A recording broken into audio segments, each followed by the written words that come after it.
Bethany Manktelow here. Welcome to our Millwall fan show with some new voices, but the same focus. Just everything Millwall. Enjoy! Welcome to the 2024-25 season of Millwall No One Likes Us Talkins, our Millwall fan show. I'm your host Bethany Manktelow, and joining me I've got the No One Likes Us Talking team members, Stan Godwin, Steve Warren and Dave Hart. Not everybody likes them, but they don't care. Another fantastic win against Middlesbrough on Saturday without Burroughs and loanee to us, Josh Coburn. But Negley is out for the rest of the season. Another Dockers Day was marked by a different format, also honouring the late Dave Nemeth. Phil Coleman will discuss that later in the show. After the match, Alex Neil discussed the recent effectiveness of the 4-4-2 formation and emphasised the need for flexibility within the Millwall squad and systems of play.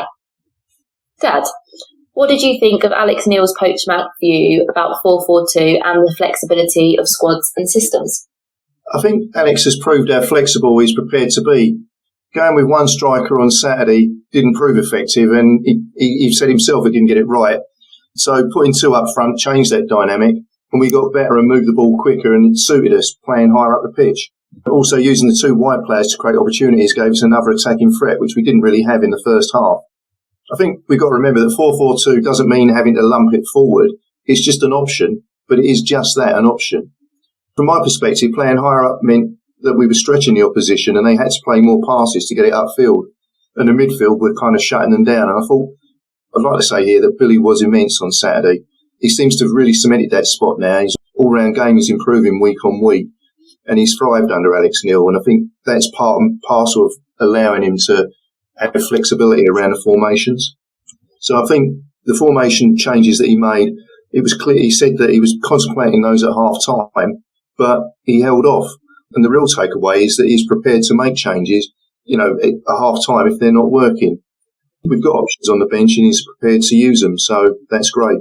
I think he's doing really well in that respect and better than the previous managers, all the previous managers we've seen down there for a while. Yeah, I agree. I think we've said quite a few times, or I've certainly said, it seemed that the other, and I love Neil Harris, and I will say that for the rest of my life, I love Neil Harris, but it sometimes seemed like he was just too set on his plan and wouldn't make a change, kind of the same with Gary Rowett as well. But it's nice to see that Alex is not afraid to change up a little bit. Great. Dave, what were your highs and lows of our game against Middlesbrough? The lows I took from the game on Saturday, mainly the first half, we started off good for about 10 minutes, but Middlesbrough easily worked out the way we were playing, and they adapted to stop us playing like we normally do. The ball was mainly played in our half for the most of the first half, and we were defending wave after wave of pressure from Borough. They pressurised, but they had no finish, which was lucky for us. I was disappointed with the referee's performance. I thought he was a bit whistle-happy.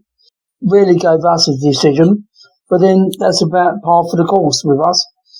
The most outstanding decision that he made, from where I sit in block 10, near half-time, a Middlesbrough player literally threw himself on the ground by the halfway line and was given a free kick for that. Nobody knew. I couldn't work it out. So anyway, and the other low, of course, was losing Negley. But the highs were, first of all, the way that Alex Neil used the substitutes. He brought on players that really did affect the way we played. The second half, we were, with the new changes in the squad, we took the game to Middlesbrough, and we looked really dangerous going forward. And we were rewarded by Negley's goal on 65 minutes. So that was really good, a much better performance. And, of course, taking 3 points is always a high. Yeah, absolutely, always a high. And like you say, it was a great goal from Negley, and it's just such a shame that he's going to be missing from the last few games of the season. Yeah, absolutely. Stan, welcome back. We hope you're doing much better and recovering well after your operation and it's all going smoothly. Yes, well, thank you very much. I mean, I'm doing okay. I mean, I had one of the nurses come round today to have a look at me, and So no, but I mean, I would like to say this though, in regards to, where I was, the QE2. I ended up going in there it was totally unexpected. I went swimming on the Monday morning, and then Monday night I was in agony. Went to see the doctor the next day. He said, "Oh, well, you got an hernia problem. You'll have to go in. I'll give you a letter for the hospital. Go up there tomorrow and take a bag." So that's exactly what I did, and I was looking forward to coming out on Saturday morning, and then they walked in and said, no, you're out tomorrow, right? But let me just say, people moan about the National Health Service, right? And in many cases, they've got good reason to do that, right? They get frustrated and whatever. But when I was in that hospital, I mean, the way that the staff, not just me, but other people, because you watch, they were absolutely magnificent, right? They couldn't do enough for you, right? And some of these people who keep questioning whether the National Health Service is relevant, well, I won't go too far, but let me just say they're away with the fairies, and I'll put it no stronger than that, right? No, I'm fine, and needless to say, I saw the game, the highlights of it when I got back, and clearly, playing Middlesbrough, they got a top manager, and as I listened to Dave, what he just said, and the way we were playing in the first half, I mean, Michael Carrick, he's no mug, and he can work out the way people play. Apparently, he done that very quickly. Saturday, countered that, right?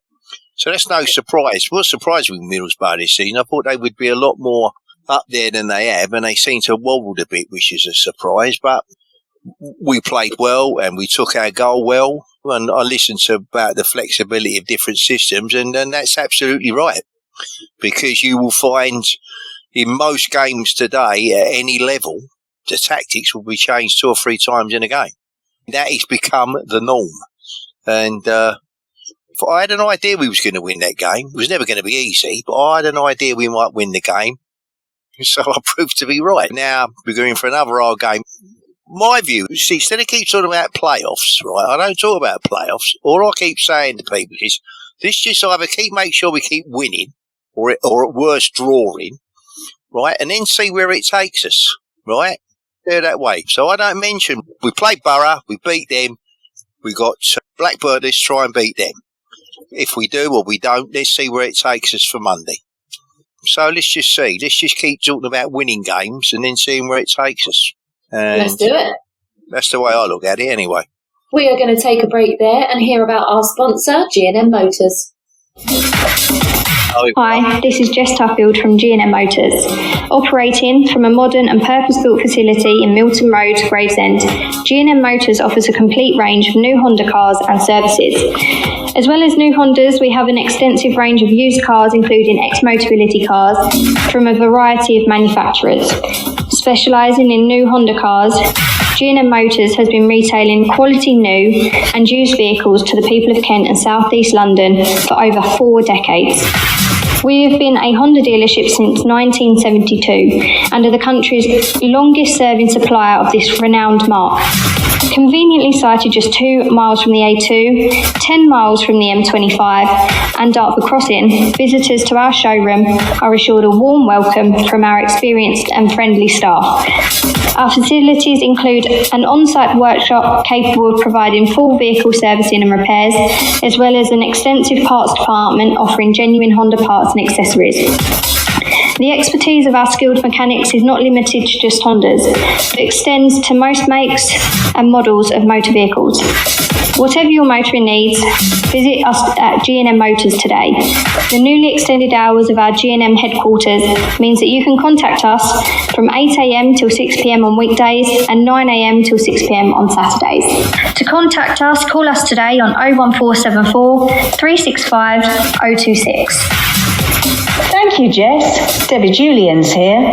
Don't forget to call Jess on 01474 81 3562. G&M Motors have been dear friends with the Julians family for over 4 decades now. From my dad Lenny to me, Debbie, Lions together. I'm your host, Bethany Manktelow, and with me I've got the No One Likes Us Talking team of Stan Godwin, Steve Warren and Dave Hart. Many thanks to our sponsors at G&M Motors. why not check out the Hondas and see what else they have on site at Gravesend? Our first guest is a welcome friend of the show. Recently, he was seen escorting a representative of King Charles at Millwall. He was also spotted as an AI-created Action Man character with ginger hair on social media. What next, you may ask? Well, as he's here, we can all find out. Welcome, Millwall Community Trust CEO, Sean Daly. Good evening, all. Evening, Sean. Good evening, Sean. Evening, Sean. Evening. Very quickly, that's not ginger hair, that's strawberry blonde. Strawberry blonde. That's right. Yeah. My mistake. I'm so sorry. So, Sean, a new trustee has joined the trust. Can you tell us a little bit about Clive Efford MP, who was born in Southwark and educated at Walworth School, just like Stan, and Southwark College? Can you share some more a little bit about Clive? Yeah, so my board of trustees, I've always wanted on the board an MP, because I think, they're close to government, they're close to the council, and they're close to telling us what's going on in the area. Luckily I've had Simon Hughes and I had Roy Kennedy. Simon got to the end of 9 years, so he stepped down as a trustee, and then Roy, of course, has gone into government. So I wanted to get an MP that supported Millwall, had allegiance with the club, knows what the club is about, part of the family. So Simon Hughes reached out to us, to Clive Efford, and Clive, I've known him from my days when he was at Charlton, because he was the MP for Eltham. And I know he's very passionate about a football club working in the local area. So when I met Clive, explained what we did, and he had great knowledge around it. And, he was honoured to be offered the role of a trustee. So, but what I wanted to do before we done anything, I wanted him to come out and see some of the projects we did. So he came out last week, spent a day at the Lions Centre, and then went out to St Paul's just to see some of the stuff we're doing. But great Millwall fan, knows the club and just knows how powerful football can be in the local community. Hi Sean, it's Dave here. Evening, Dave. Evening to you. You've been busy with the Easter sports camps. How did they go, and what was on offer? Yeah, so school holidays is quite important to us. We do a lot of work during school time, but we focus a lot on the holiday camps around children on free school meals. So we had two centres going, the Lions Centre and St Paul's, and we did multi-sports at both the centres. So it was open to boys and girls 5 years old up to 16 years old that are on free school meals. Just gave them 4 hours of activities, and that's everything from basketball, cricket, football, painting, arts and crafts, whatever they wanted to do. And then, of course, the club fed them hot meals. We did some stuff around healthy eating. We did some planting plants and getting to know about, how to plant plants and stuff like that. But it was just like, it ended today, but, we had over 100 kids at each venue each day. So it was 200 children. So it was great times, and the weather was good for them. I think we only had one bad day when it rained. It's a good take up on the kids' side then. Yeah, I think Millwall is a trusted brand and deliverer of a holiday camp, and it sells out within hours of us putting it up. And then if people don't turn up, we have a waiting list and we ring them and try and get them in. But it's been great. We've had the Lionesses came down today to see some of the children, giving out the food, talking to the children. They came to the Lions Centre and to St Paul. So it's been a great couple of weeks now. Good. Brilliant. Hi, Sean. Steve here. Hi, Steve. Hiya. I've seen that the Trust is now taking over the management of the Rocky and Wrighty Centre. Could you share details on what will happen at this venue, how individuals can access the activities, and the starting date for all this to commence? Yeah, so it's Rocky and Wrighty is based at Turnham Primary School in Lewisham. It's where Ian Wright went. So about 3 years ago, Ian wanted to give back to the local community, and he wanted to give it to his local school. Quite a tough area around there, lack of facilities around there, and Turnham Primary School was the school he went to. So he said, look, I want to build an AstroTurf for the children to use during the day at the school, but in the evening I want it open up to the community. He approached us at the time, and knowing all the work that we do in the local community, and spoke to Steve Kavanagh and said, look, you know, I want it run for the community. I don't want it making a profit, and I don't want to give it to an organisation that's going to try and make loads of money out of it. I want it just to be accessible. So Steve said, you know, no problem. The community trust will look after it. It's not a worries. We'll open up to the community. But it's taken all this time to get sort of all the security bits in place, and they had issues with the trees that are around the area. So literally we got the keys handed over to us on the 1st of April. Wow. We've got a few organisations, a few local football teams that want to use it, but it's literally, we're running it from sort of like 4:30 when the children finish at school, right to 10 o'clock every night. And then during the weekends, we'll have it from 9 till 9 on Saturday and Sunday. But it's literally for people just to phone in and book it for a team to train on. We're going to run some activities down there, some free after evening sessions and stuff like that down there. But we're going to put it all up on our website, what we're going to do. But it's going to be open for clubs to come and book it and use it. And it's not extortionate, the money, because all the money that's made is going to go back into the school. So it's not going to be used for us to make profit, or even the school to make profit. It's literally about accessible for the whole of the community and affordable. Good thing. And especially as the money's going back into the school, because that's got to help locally as well, isn't it? Yeah, and, you know, we've got plans that, you know, we couldn't do it this holiday because we didn't get the keys so late, but we're going to run free holiday camps there in the summer. You know, all during the day. Run from then, yeah? Yeah, you know, and we're not in that deep in Lewisham, so it gives us another venue in Lewisham that we can work from. Fantastic. Yes, hello, Sean. Stan here, mate. Hi, Stan. How are you? I'm very good. Good. A significant accolade for both Millwall and the Millwall Community Trust was the visit of Her Excellency Dame Marcella Liburd, Governor General of St Kitts and Nevis, when we faced Portsmouth. Can you share with us how this occurred and what transpired, mate? Yeah, so we received a letter early March addressed to the club saying that she was coming over to visit King Charles, and she was a friend of Brian King. And what she wanted to do is she was wanting to visit a few football clubs, but she also wanted to visit a football club that were using football to engage the local community and address issues in the local area. Mm-hmm. And I think Brian spoke very highly of us, said the work we do. And I think during that conversation, she spoke to the PFA as well, the Professional Football Association, and said, look, why not come to Millwall, come and watch a game? And then I put a presentation on around the issues we have in the local area. And as a football club, how do we try and support that? And how do we link up with the councils? How we deal with antisocial behaviour, people overweight, feeding the children, all that sort of stuff like that. So spent a good couple of hours with her before the game, talking about the work we do. She seemed very receptive about it. Couldn't believe how powerful football could be in the local community. And I said, you know, he said, we're a trusted brand. We're trusted in the local area. We're trusted by the councils. And what, you know, we're struggling sometimes, the councils, to engage people. A football club engages people. So it was a great day. You know, I think it was an absolute honour for the club to be selected and to have that sort of guest come to us.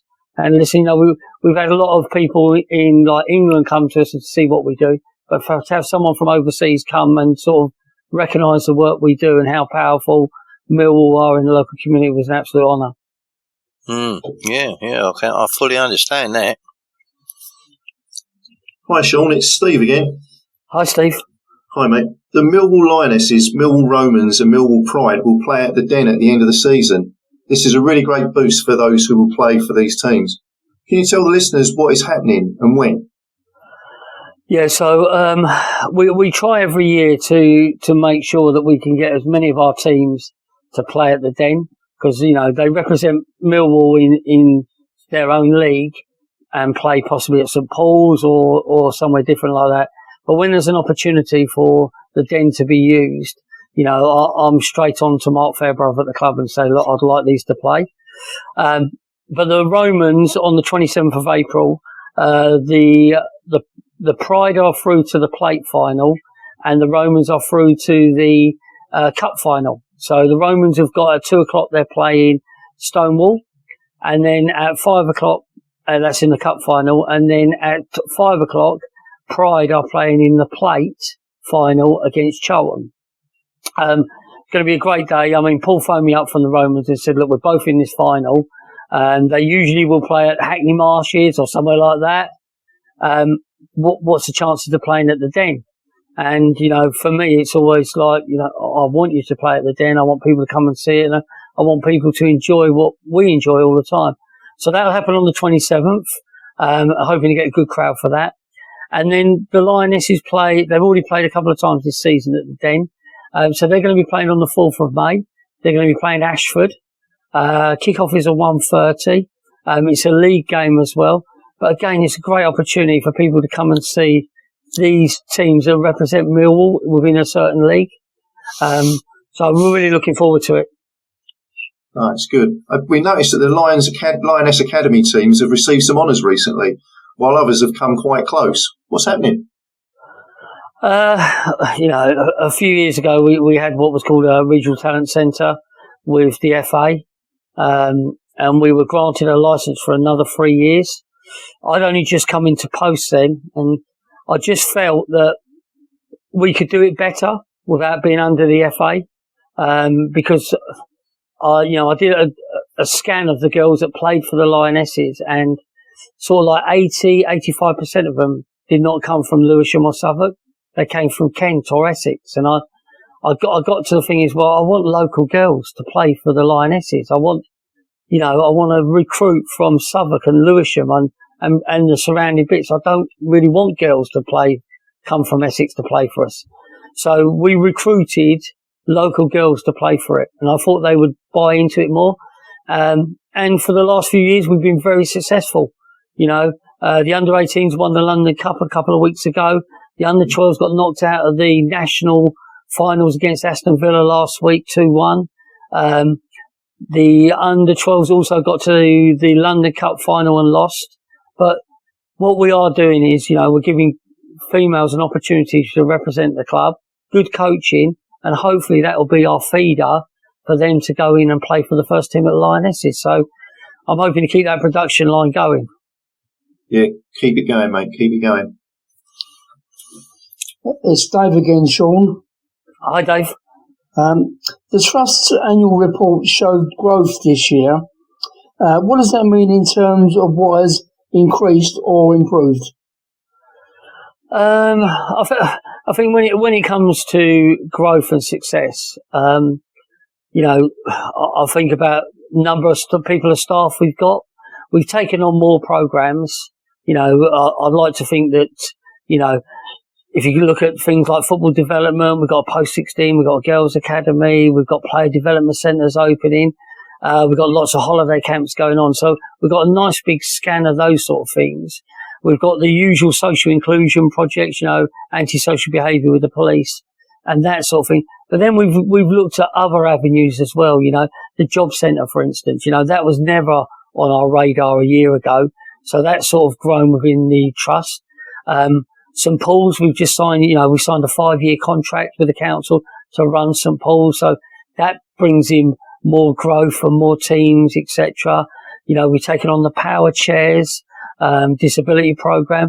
So for me, growth is about developing a biggest trust as we can, making it wider, but being, you know, sort of going to areas that we haven't been in before, you know, running sites like the Rocky and Wrighty, you know, running St Paul's, but being a little bit different, a little bit clever with it, having a job centre, you know, these are sort of things that the councils and people like that are realising, well, actually a football club could be the place where they engage with young people, they engage with families.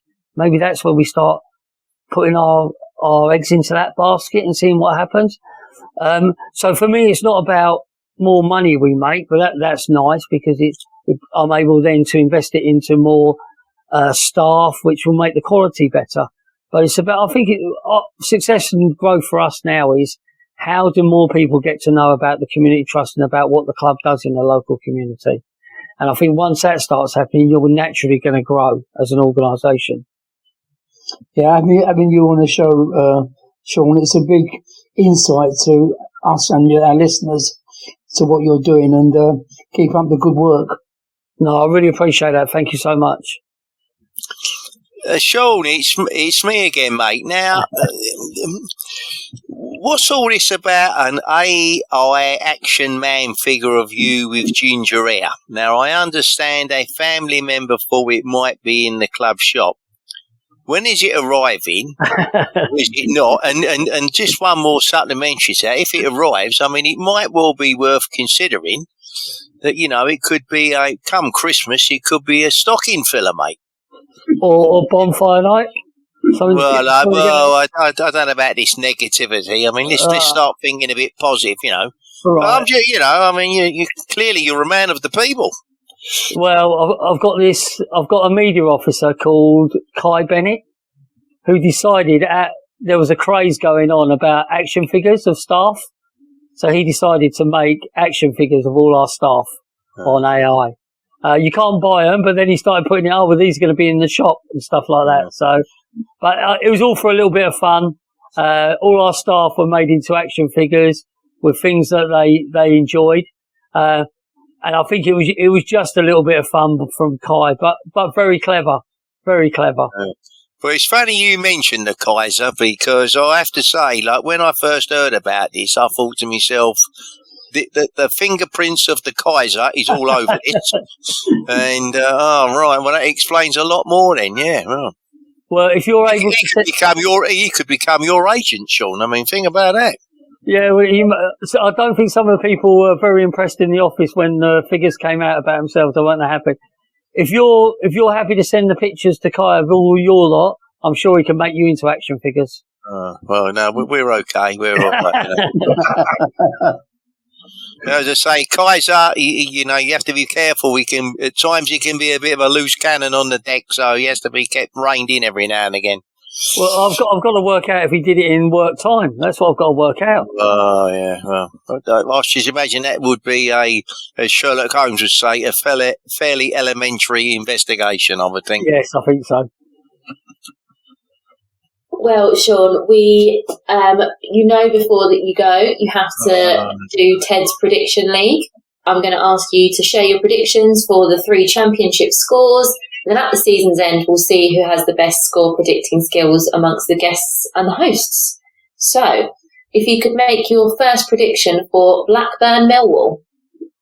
I'd love us to win, and I think we need to win up there. So I'm going to go for a 2-1 to us. 2-1, lovely. And Derby Luton. That's going to be tight. 0-0. I think. Okay. I don't think much is going to be given away there.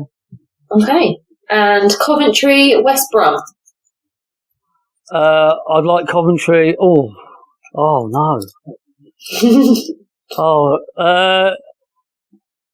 I'm going to go for a draw.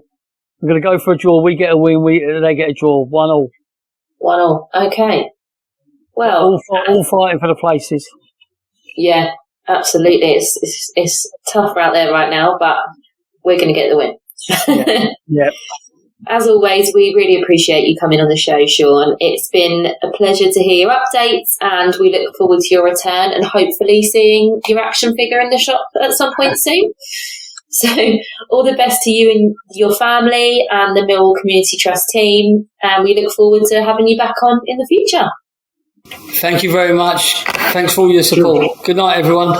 Bye, Sean. Yeah, see you, Sean. Thanks, Sean. So we're going to take a break there and hear from Ellie Milliken.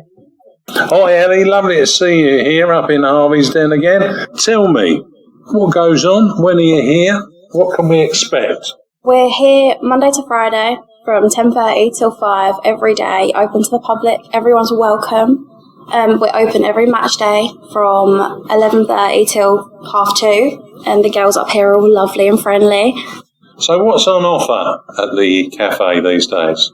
We've got everything from chicken burgers to paninis to full breakfasts, tea, coffee, hot chocolate, soft drinks, snacks, everything you could need.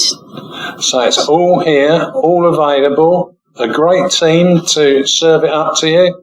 Well, what else can I say but carry on in Harvey's style here at Harvey's Den Cafe, and all the best to you, Ellie, and your team, and I look forward to coming up and enjoying some of the fare in not the far distant future. Well, in fact, I've already done that.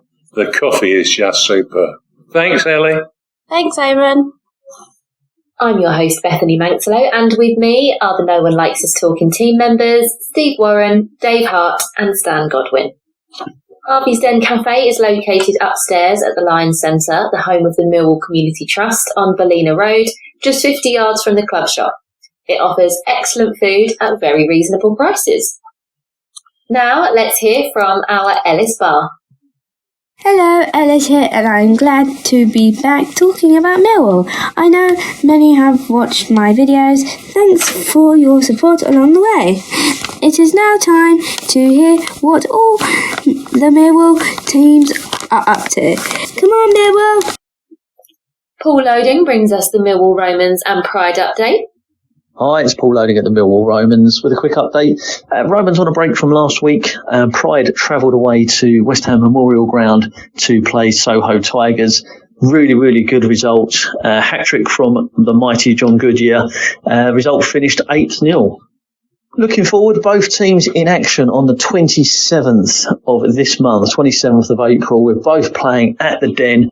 2 p.m. kickoff for Romans versus Stonewall and a 5 p.m. kickoff for Pride versus Cholon, both in the Cup and Plate final. That'd be a really, really good day, and obviously massive thanks to Millwall for inviting us to play at the Den. And predictions this week after my mighty run up the table from last week's predictions. Blackburn Millwall, I'm going to say Millwall are going to nick that 1-0. Derby Luton, I think Derby might just scrape that 1-0. And Coventry West Brom, I don't really think we want either of those to win, so I'm going to put some vibes out there for a 1-1 draw. Myles Thornton reported on the Millwall Lionesses for Maritime Radio.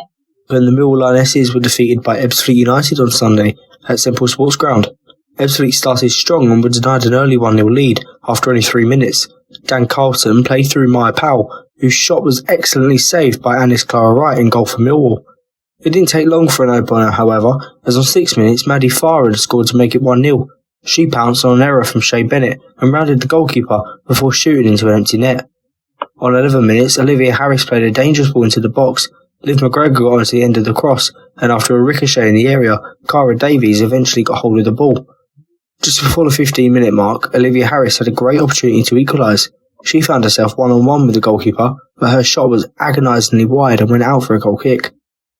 With the game into added-on time for the first half, Ebbsfleet doubled their lead. Following a cross into the area and the ball bobbling around the 6-yard box, Lydia Willis pounced and got it into the back of the net. Despite a Millwall domination in the second half, the Lionesses couldn't find the back of the net, and a penalty was awarded to Ebbsfleet on 80th minute after an apparent handball. However, Maya Powell's shot was rattled the crossbar and was eventually cleared by the Millwall defence. That was it, and the 3 points went back to Gravesend. Millwall Lionesses next at home on 4th of May when they face Ashford United at the Den for a 1:30 kick-off. A week without a midweek game should set us up well for our trip to Blackburn to face the Rovers. Coburn returns to the squad and Tanganga may also return. However, Crammer has been a presence in Jaffett's absence. Sports journalist Harry Mayle said, "Blackburn Rovers' season has fizzled out and they don't have much to play for. Rovers have been poor since Valerian Ismail came in. They have struggled for results and haven't recovered from John Eustace's exit. They will be relieved to have won against Luton Town to stop the rot. Millwall must win this one to make a late charge into the playoffs. Their hopes of getting added to the top 6 are still alive." Journo James Ray added, "The Lions just keep plugging away in their bid to close the gap to the top 6.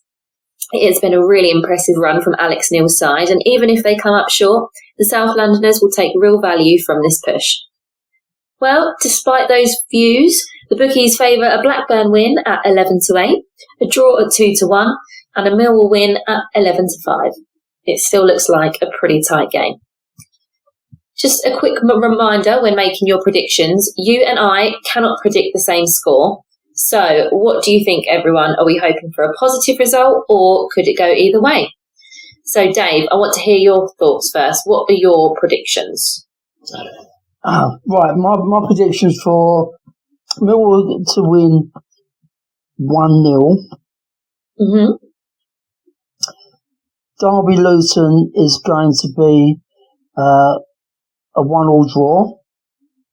Okay. And West Brom will beat Coventry 2-1. Okay. Stan?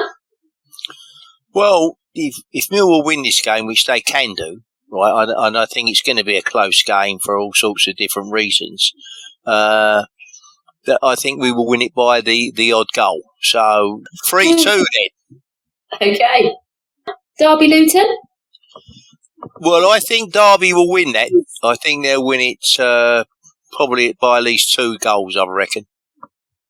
Well, I'll go with 2-0 if we... Coventry West Brom? I think Coventry West Brom, I think it's going to be a draw. So 2-2. Okay. Dad? Right. Likewise, I think Millwall are going to win.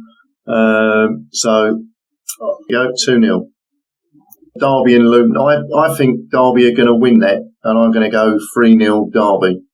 And I actually think Coventry are going to beat West Brom. I don't want them to.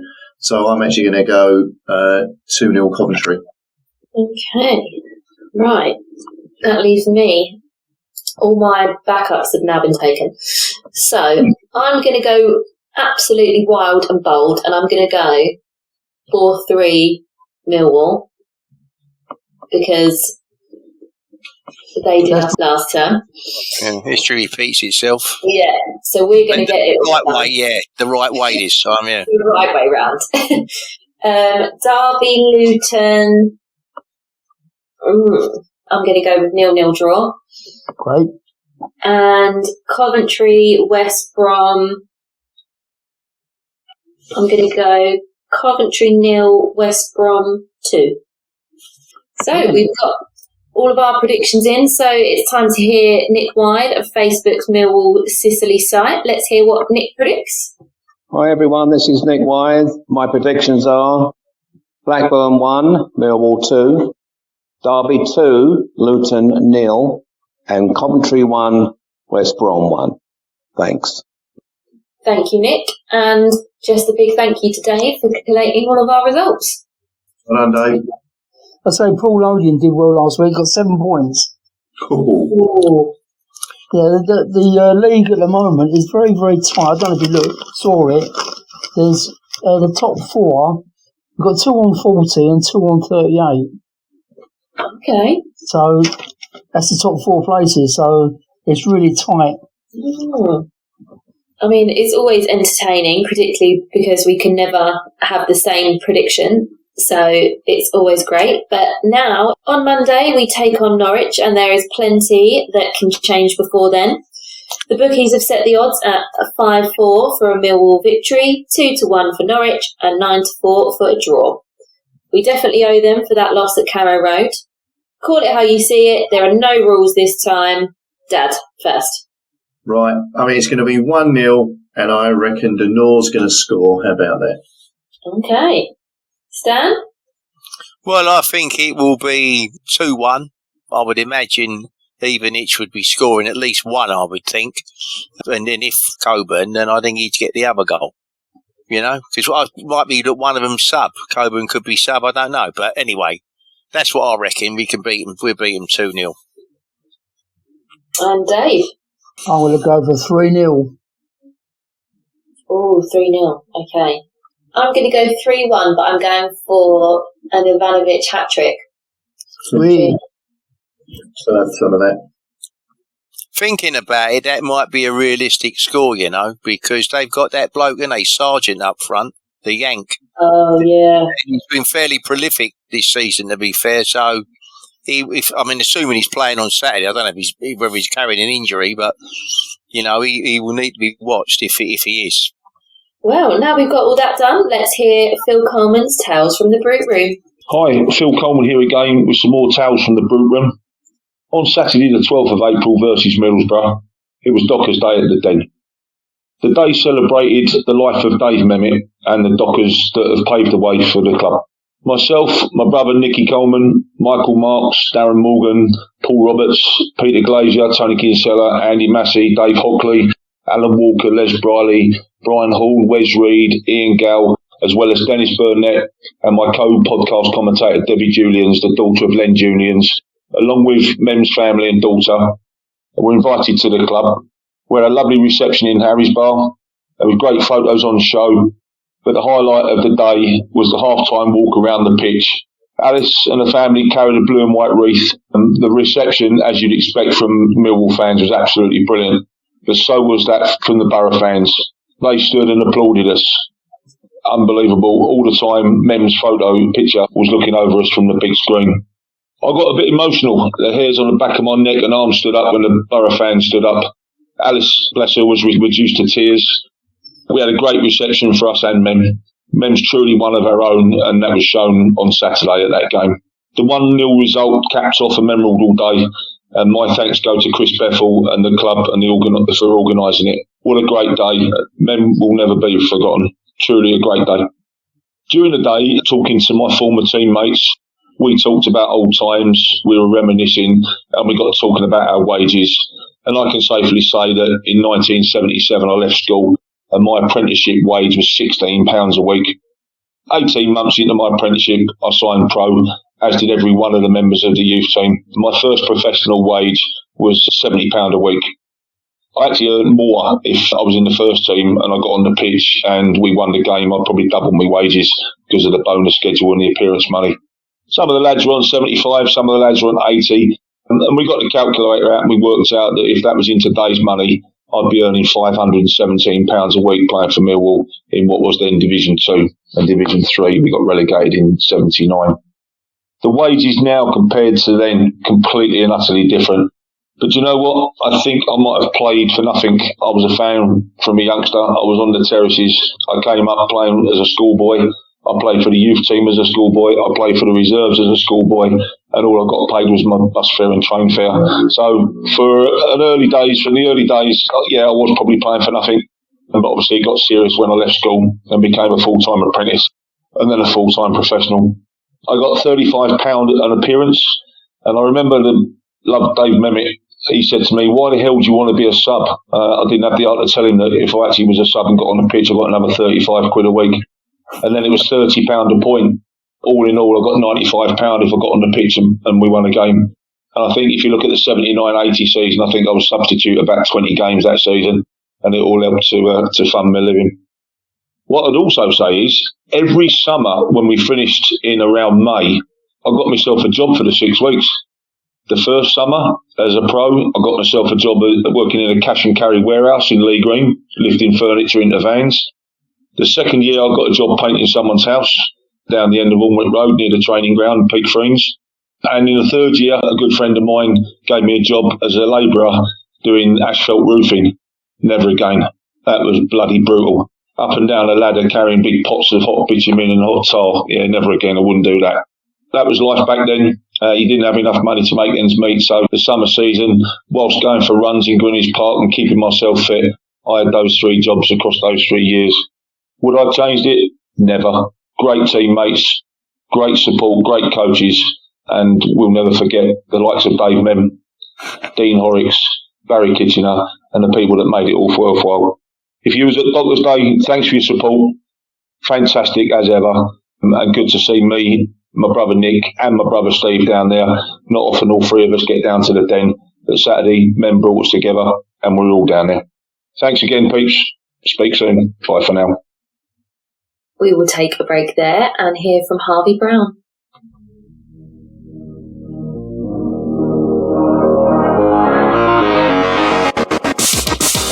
Hi, Harvey Brown here. I am proud of the Lions Food Hub, which is jointly owned by Kelly and Ellen Webster, and they have been supporting families within our community for over 2 years on Millwall match days. If you would like to donate to them, they have a match day donation hub by the SE16 bar at Coldblow Lane, end of the ground, where they accept any food or money and toiletry donations. If you can help, any donations will be received with thanks.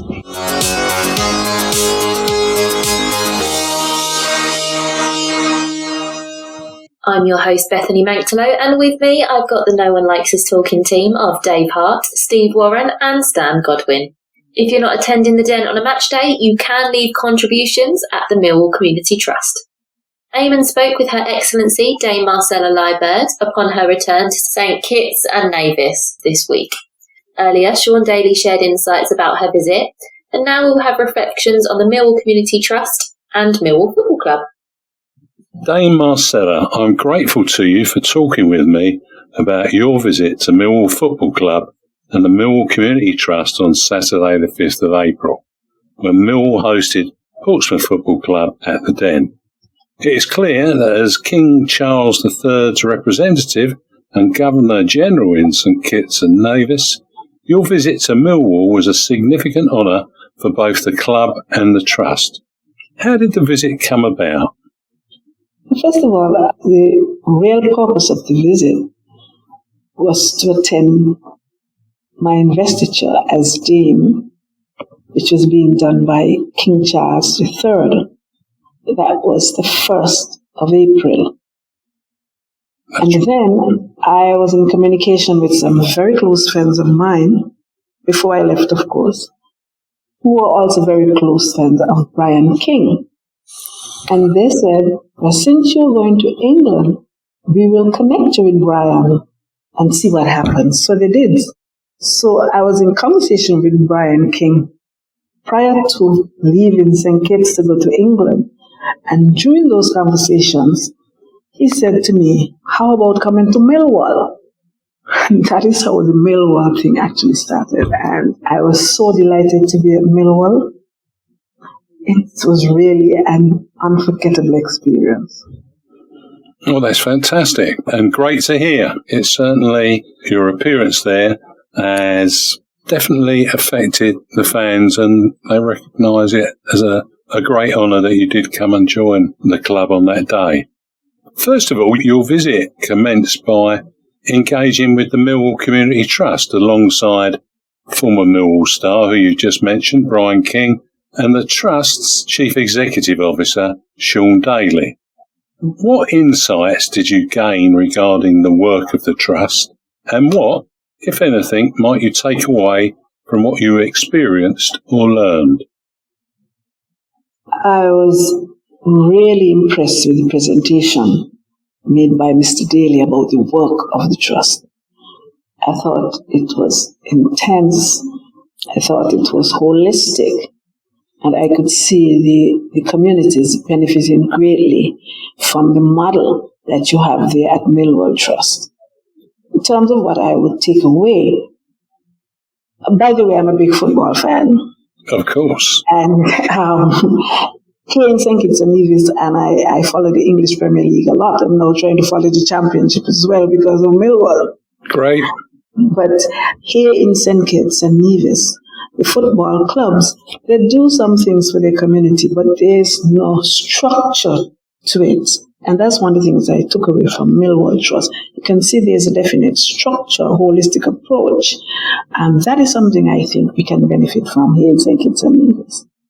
That would be fantastic. I look forward to seeing how that evolves. It'll be really, really interesting.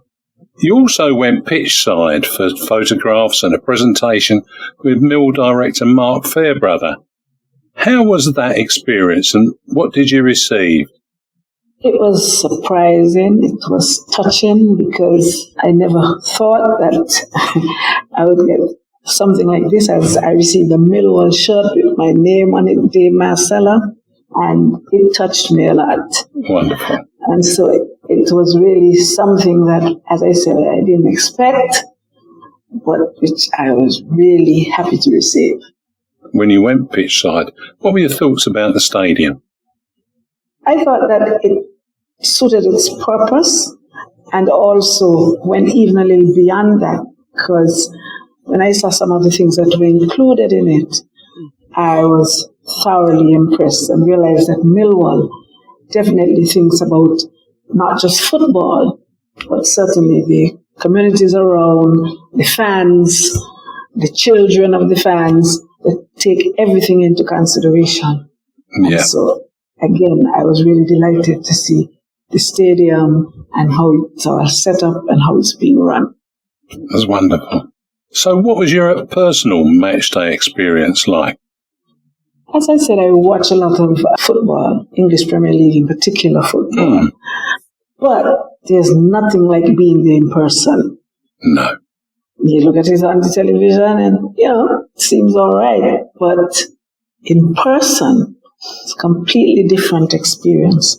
And so I was delighted to be among the supporters and the fans, and the team itself had an excellent game, maybe because we were there and we brought the good luck. I think so.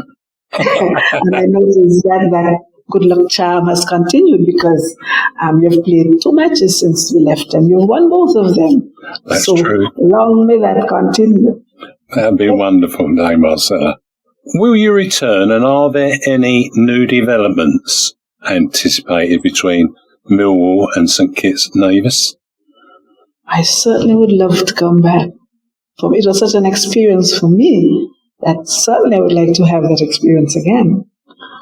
In terms of new developments, not really, but what I would say is that we had some discussion about probably Millwall paying a visit to St Kitts and Nevis, and I will try my best to keep in touch and to make sure that that happens. Once Millwall is willing to come, we are the best hosts you will find.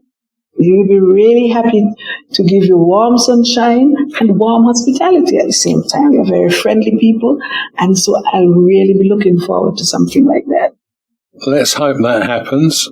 I'm sure the club would be delighted to do something along those lines, and I hope that we can see you once again at the Den, maybe next season even.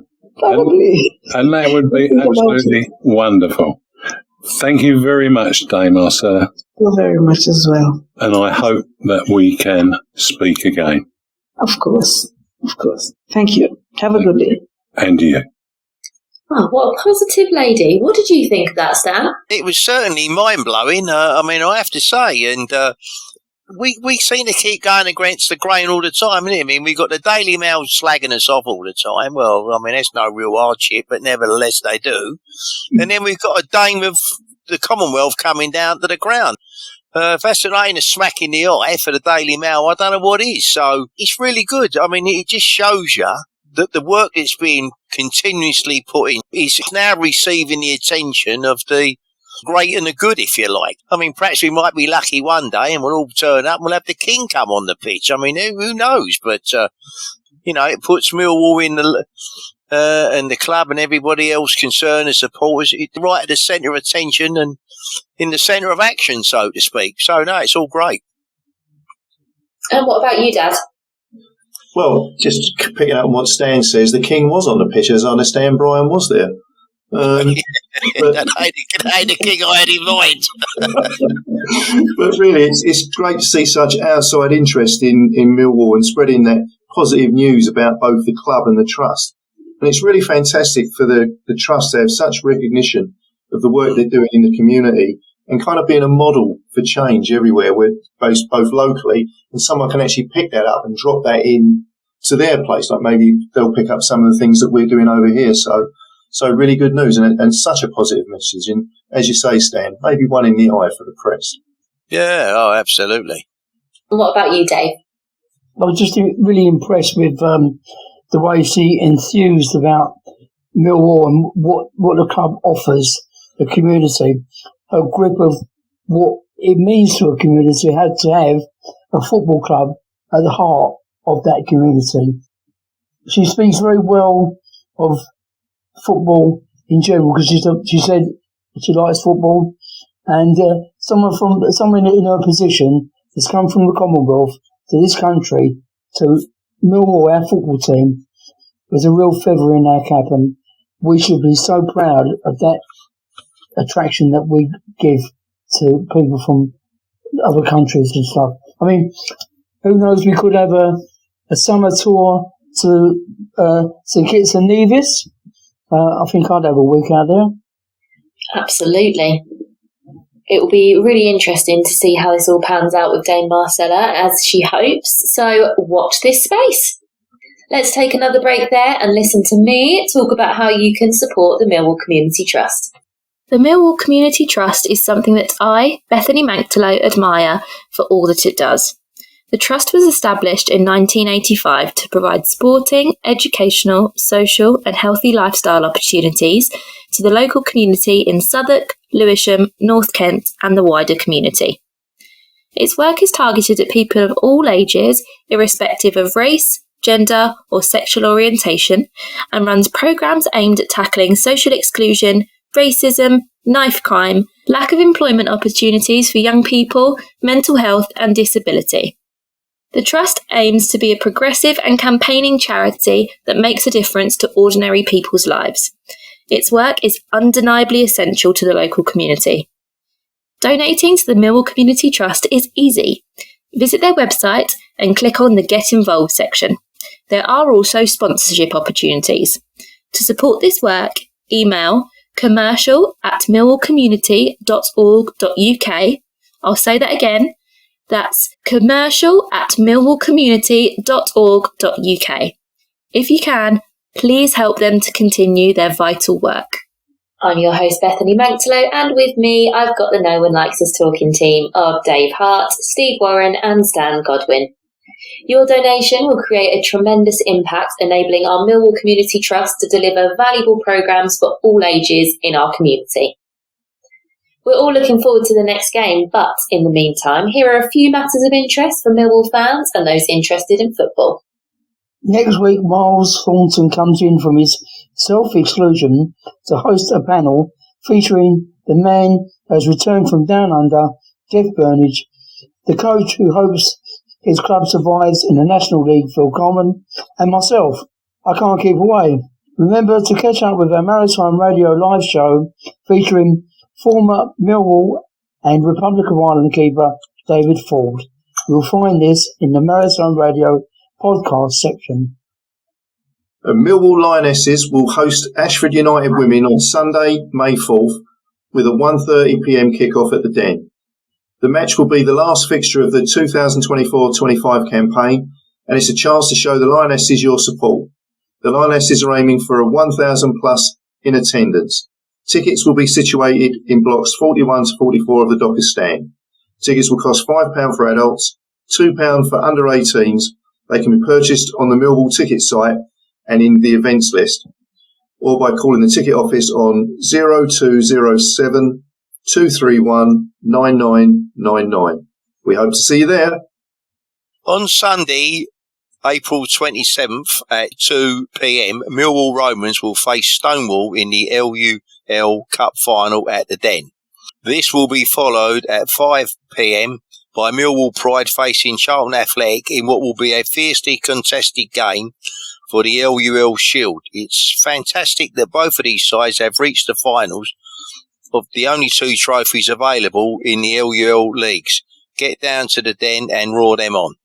Join the amazing No One Likes Us talking team as they share exciting updates from our games, whether we're cheering at home or travelling with the Lions, Lionesses, Romans and Pride. And don't miss the latest upbeat Millwall community news. You can catch all this fantastic content on Maritime Radio at 96.5 FM or check out their website. We're so delighted to connect with you on Instagram, Facebook, X, formerly Twitter, YouTube, Tumblr, and all your favourite podcast platforms. A massive thank you to Dave. Thanks. To my dad. Thanks, Bethany. And to Stan. Thanks, Bethany. And thank you all for tuning in. Your support truly means the world to us. Finally, let's not forget to keep it safe on the streets out there, and it's good night from me.